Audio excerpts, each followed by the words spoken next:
Bismillahirrahmanirrahim.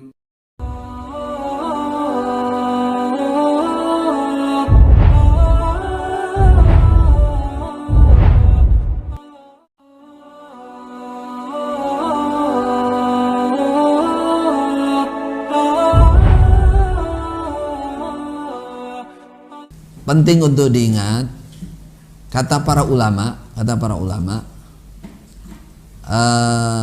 perbuatan bid'ah itu paling disenangi oleh jin, oleh setan. Termasuk yang paling disenangi perbuatan bid'ah itu. Makanya ulama mengatakan al-bid'atu baridus syirik. Bid'ah itu kadang-kadang menjadi pelaju, pembawa kepada kesyirikan.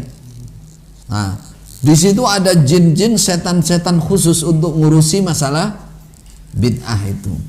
Masalah bid'ah itu dikuatkan sama dia.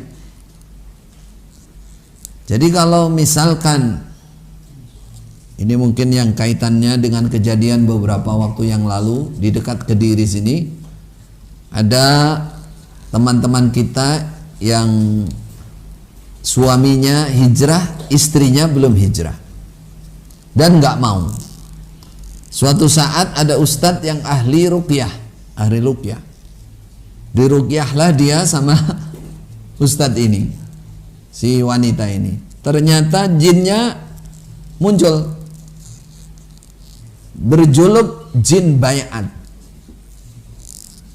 Nah, terus dia cerita, salah satu ceritanya jin ini, ketika kamu dibayat di sana, di pusat sana, kamu sudah diikuti jin bayat ini. Nah, setelah ruqyah selesai, sembuh, waras, dikasih tahu dalil itu terus manut. Asalnya nggak mau, pokoknya jamaah surga orang, jangan rokok gitu. Tapi kasih tahu, inilah artinya jamaah, katanya Imam Tirmidzi. Kita wacana Tirmidzi mau buka, kita bacakan. Wong itu mau baligot, suaminya mau balik, habis itu manut. Oh iya ya, benar ya sabdanya Nabi ini, kata. Ini perkataan para ulama. Ini ulama yang menjelaskan. Imam Tirmidzi sendiri menjelaskan bahwa jamaah yang dimaksud dalam hadis ini adalah jamaah manhaj, ma'ana alaihi washabi, bukan beriman bertaat. Ya baru dia plong terima, akhirnya hijrah juga. Mungkin yang nanya ada kaitannya dengan ini ya.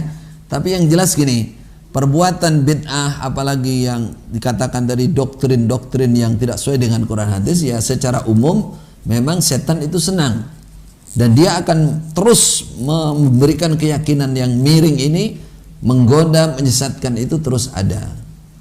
Adapun indikasi yang seperti tadi yang saya ucapkan, apakah setiap orang berbayat akan diutus jin khusus, kita tidak melihat itu, tidak menyaksikan itu,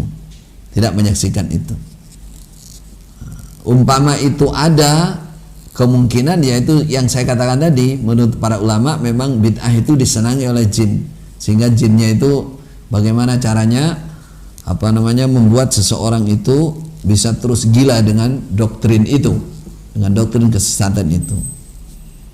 Ya, maka yang masih terjadi begitu ya banyaklah membaca ayat-ayat ruqyah, karena itu termasuk waswasatis sodri. Dulu saya masih ingat waktu saya di Mekah juga begitu, sampai berbulan-bulan itu sudah paham dalil, ngerti betul artinya bahwa selama ini saya salah ini ngartikan hadis ini. Kemudian hari-hari yang mendengar dari syekh-syekh, dari guru-guru sana, udah mendengar, sampai saya kadang-kadang waktu itu ya masih beberapa bulan di awal gitu, sampai gede-gede, sebenarnya apa toh yang ada di hati saya ini? Kenapa kok masih belum langsung plong terima itu? Ya itulah namanya waswasatis sadr, itulah doktrin yang melekat, yang dibantu, dikuatkan oleh jin-jin, oleh setan-setan yang senang dengan masalah bid'ah itu. Maka juga bisa disadarkan kepada teman-teman ya, untuk menghilangkan itu pertama dilihat ayatnya, dilihat hadisnya, bagaimana pengertian para ulama, lalu banyaklah baca ayat ruqyah ya. Baik.